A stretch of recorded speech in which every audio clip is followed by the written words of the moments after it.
हमारे विभिन्न ज्ञानवर्धक कार्यक्रम देखने के लिए आप हमें अभी सब्सक्राइब करें, बेल आइकन को प्रेस करें ताकि आप देख सकें हमारा कार्यक्रम सबसे पहले। और अधिक जानकारी के लिए फेसबुक पेज को लाइक करना न भूलें। जय माँ इंद्राक्षी। इंद्राक्षी धाम में दर्शकों आप सभी का हम हार्दिक स्वागत करते हैं। आज के दिन जिन जातकों का जन्मदिवस है, मैरिज एनिवर्सरी है, उन सभी को हमारी तरफ से बहुत बहुत शुभकामनाएं। आज हम बात करेंगे शमी का पौधा घर में लगाना चाहिए या नहीं, और लगा कर के उसकी पूजा करनी चाहिए या नहीं। इस पर बहुत लोगों ने हमसे अनेकों बार जानने का प्रयास किया है, तो आज ये जानकारी हम आपको संपूर्ण तरीके से देंगे। आइए आज का पंचांग देखते हैं। 24 फरवरी सन 2021 दिन बुधवार, माघ मास, शुक्ल पक्ष, संवत 2077। तिथि आज द्वादशी है, प्रदोष का व्रत भी है, नक्षत्र पुनर्वसु, राहु काल 12 से 1:30, दिशा सूल उत्तर पूर्व दिशा।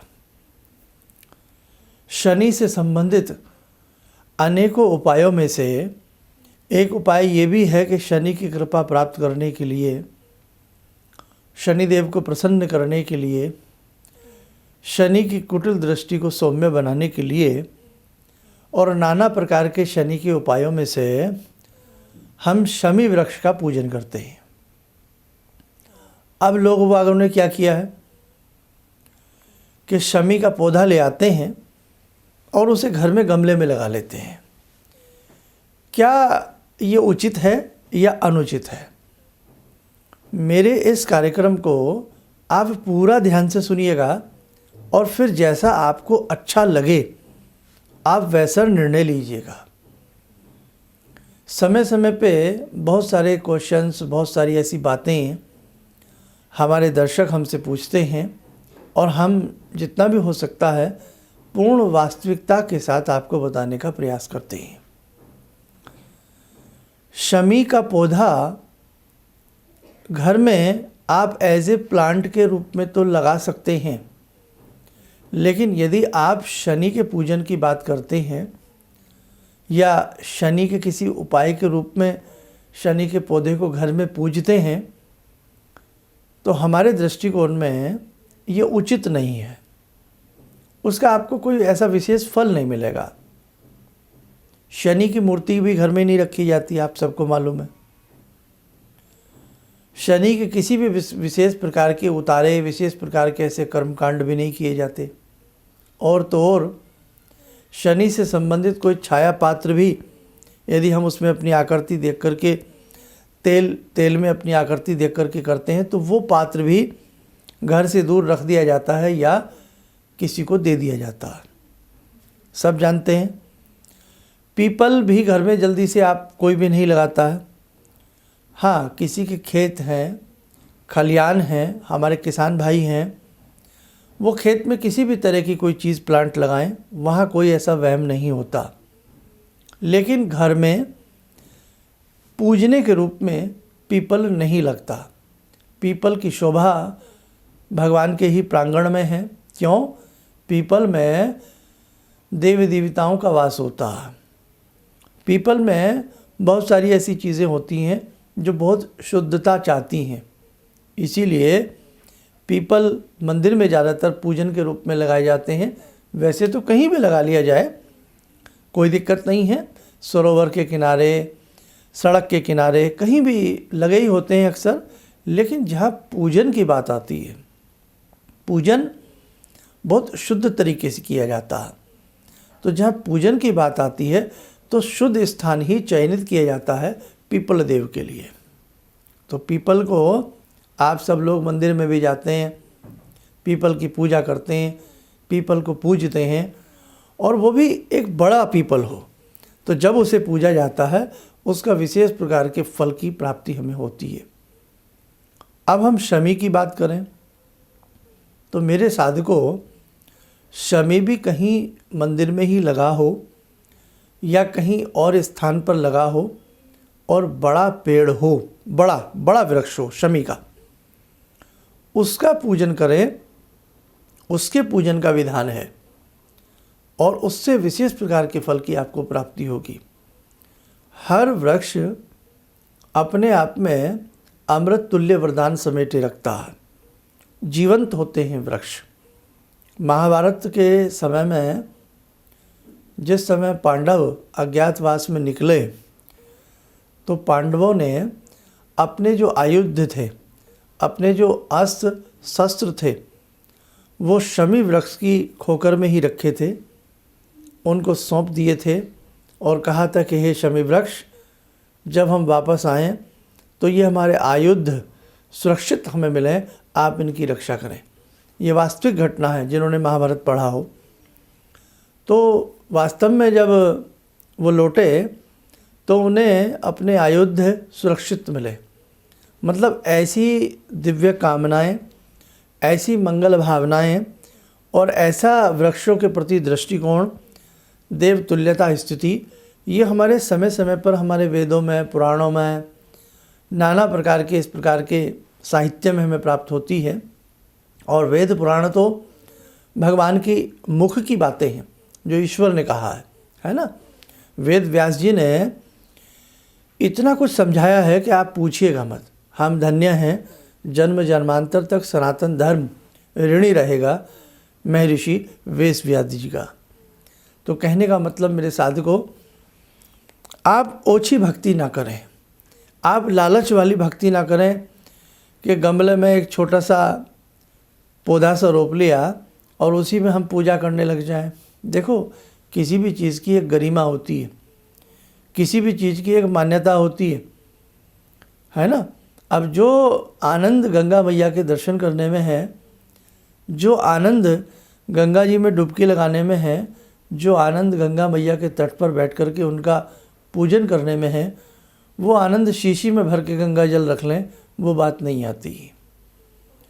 जो आनंद ठाकुर द्वारे में जाकर के ठाकुर जी के दर्शन करने में है, जो आनंद बद्री विशाल के दर्शन करने में है, जो आनंद वैष्णो माता के दर्शन करने में है, जो आनंद विट्ठल नाथ के दर्शन करने में है, और जो आनंद जगन्नाथ जी में जाकर के भगवान के विराट रूप के दर्शन करने में है, वो बात ही अलग है। इसीलिए मेरे साधकों, आप घर में, भाई मेरी ये राय है, व्यक्तिगत राय है, मैं आपको किसी को वो नहीं कह रहा हूँ, कोई डराने की या ऐसी कोई भावना मेरी नहीं है, लेकिन शमी वृक्ष की पूजा यदि आप करना चाहते हैं तो इन पे लाल लंगोट बांधा जाता है, और कभी इसका पूजन विधान भी आपको पूरा बता दूंगा, और बहुत सुंदर तरीके से इनकी पूजा की जाती है। नहीं तो आम तरीका तो मैं आज ही मेरे मुंह से सुन लो।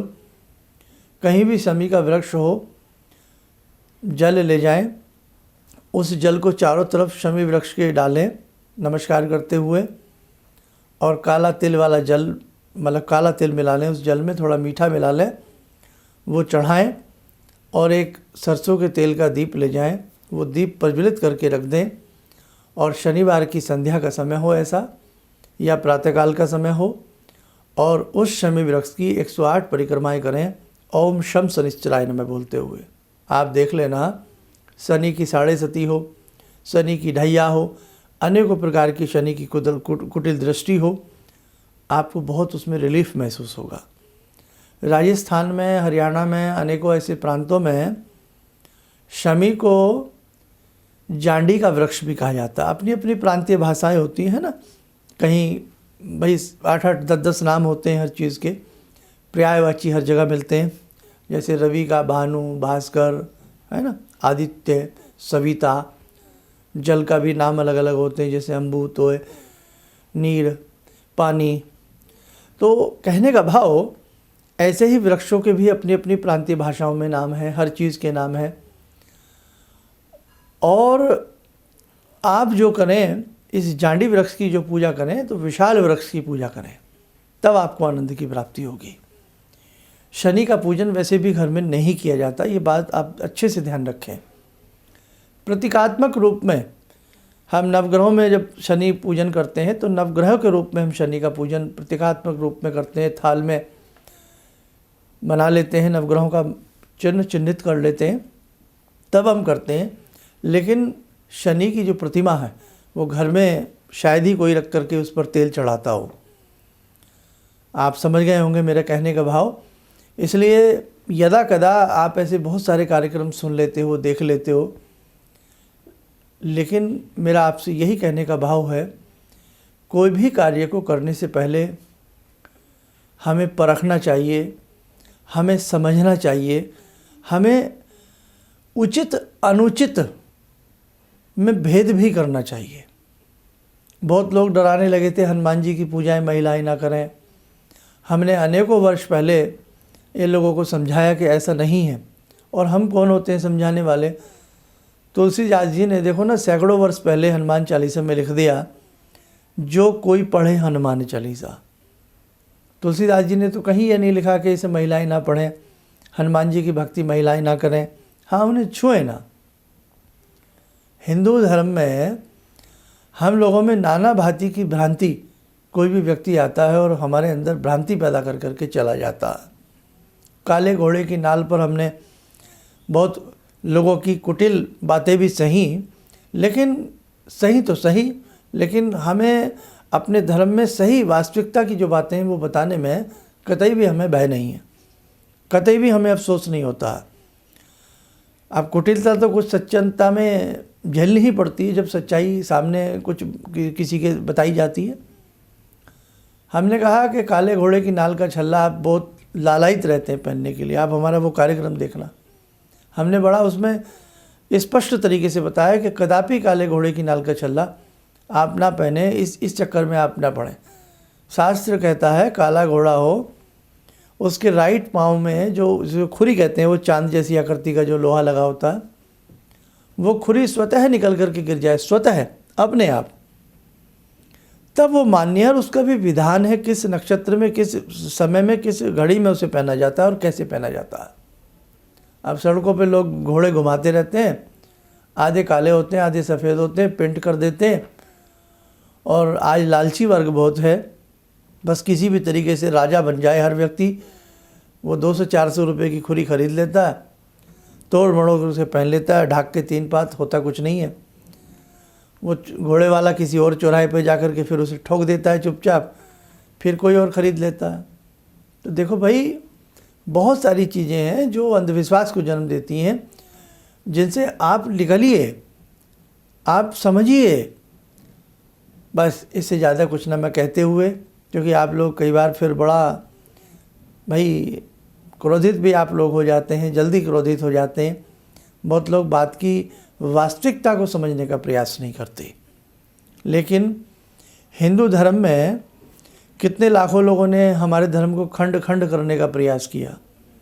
कितने लोग क्या कहते हैं, कितने लोग क्या कहते हैं, लेकिन भगवान हैं, भगवान का अस्तित्व है, भगवान दर्शन देते हैं और भगवान सबकी मनोकामनाओं को पूर्ण करते हैं। लेकिन हमें वो तरीका आना चाहिए, सही तरीका आना चाहिए। दूध में मक्खन है, दूध में घी है, अब उसे निकालना भी तो आना चाहिए, और दूध भी प्योर होना चाहिए। खाद यूरिया से बने दूध से आप क्या निकालोगे? सिर्फ बीमारी, अहिफेन, मतलब जहर। ओरिजिनल दूध होगा तो उसकी विधि आपको पता होगी, तो आप उसमें से मक्खन भी निकाल लेंगे, उसमें से आप मक्खन से फिर घी भी बना लेंगे। ऐसे ही सही विधि भगवान को प्राप्त करने की पता होगी किसी भी चीज़ में, तो उससे हम भगवान को प्रसन्न भी कर लेंगे और भगवान की कृपा से हम अपनी मनोकामनाओं को भी पूर्ण कर लेंगे। बस इतना ही मेरा कहने का अभिप्राय है। समझदार आदमी केवल इशारे को पकड़ लेते हैं और अपने काम में आगे बढ़ जाते हैं।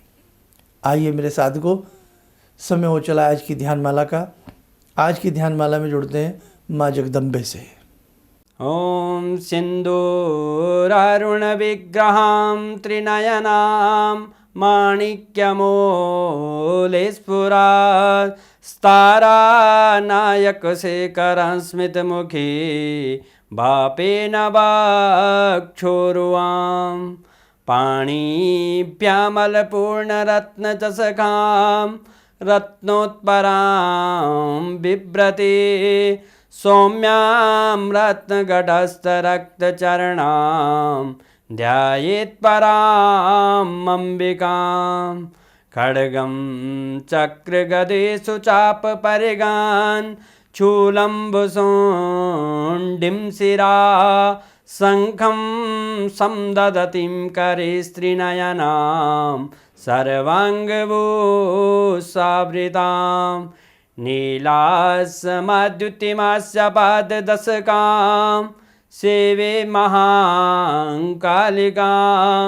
यामास्तो स्वपितैहरो कमलजो हन्तुं मधुं कैटवम् विद्युद्दाम समप्रभां मृगपते स्कन्दस्थितां भीषणां कन्या विहकरवालखेटविलसा धस्ताविरासेवितां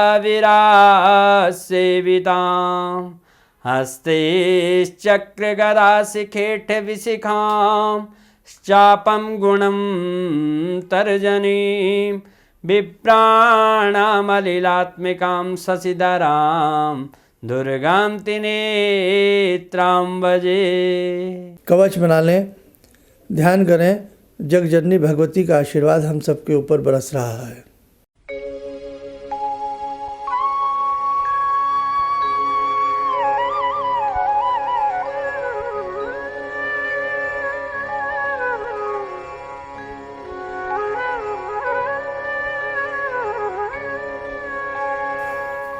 ओम बोलते हुए नेत्र खोलें, सामान्य हो जाएं। बहुत लोगों की डिमांड व्यक्तिगत मिलने की आ रही है ना, बहुत लोगों की आ रही है। कार्य क्षेत्र में इतने बिजी होते जा रहे हैं कि हम आपको क्या बताएं। आपका प्रेम, आपका स्नेह विश्व के कोने कोने से प्राप्त हो रहा है। दीक्षा की हमने बात की, पूरे विश्व से, पूरे भारत से, नाना स्थानों से दीक्षा के लिए आपके पत्र, आपके जवाबी लिफाफे हमें पहुँचे। अब जो विदेश में हमारे भाई बहन रहते हैं, जितना भी हमारा सेक्टर है, सबको ईमेल के ज़रिए हम दीक्षा वहाँ पहुँचाने वाले हैं। बाकी जो इंडिया से हमारे पास जितने भी लिफाफे आए हैं, उन सब में 99% हमने भेज दिया है और भेजना प्रारंभ भी किया हुआ है। जैसे जैसे जिसको मिलता जाए उसे अच्छे से पढ़ते रहे। जीवन के किसी भी क्षेत्र में आप समस्या में ग्रसित हैं, कोई ज्योतिषीय परामर्श आप हमसे लेना चाहते हैं, कोई कुंडली है या कोई हाथ की रेखा है, कोई भी बात है ऐसी, उसके लिए आप हमारे संस्थान में संपर्क करें और कॉल अपॉइंटमेंट के माध्यम से आप हमसे परामर्श ले सकते हैं। इन्हीं शब्दों के साथ हम अपनी वाणी को विराम देते हैं। जय माँ इंद्राक्षी। भगवान से जुड़ो, और भगवान को से जुड़ने का जरिया आपने बताया, बहुत अच्छा लगा, बहुत धन्यवाद। और सनातन धर्म को जिंदा रखने के लिए आप जो प्रयास कर रहे हैं बहुत सराहनीय है। हम लोग को मौका मिला है, हम लोग भाग्यशाली हैं जो आपके करीब आने का हम लोग को मौका मिला है। किसी भी समस्या के समाधान के लिए मिले प्रसिद्ध हस्तरेखा एवं वास्तु विशेषज्ञ प्रोफेसर धर्मेंद्र शर्मा जी से। नोट: शिविर में भाग लेने हेतु एवं व्यक्तिगत रूप से मिलने के लिए कॉल करने का समय सुबह 10 बजे से शाम 6 बजे तक। हमारे विभिन्न ज्ञानवर्धक कार्यक्रम देखने के लिए आप हमें अभी सब्सक्राइब करें, बेल आइकन को प्रेस करें ताकि आप देख सकें हमारा कार्यक्रम सबसे पहले। और अधिक जानकारी के लिए फेसबुक पेज को लाइक करना न भूलें।